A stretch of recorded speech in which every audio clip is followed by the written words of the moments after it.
अरे कैसे उठा तो दिखाओ आओ तो अब लगे एना एना हमारा सुन रहा हूं गायक होई भेसा भीख मिले हनिया बोलो हनिया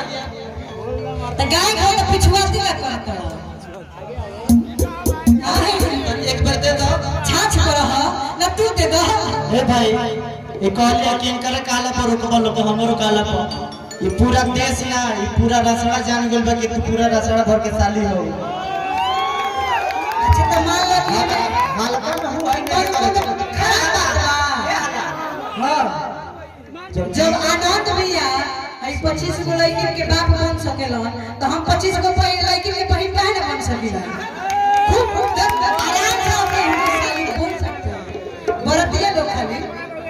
साली गाड़ी तक कर बात के कर सकेला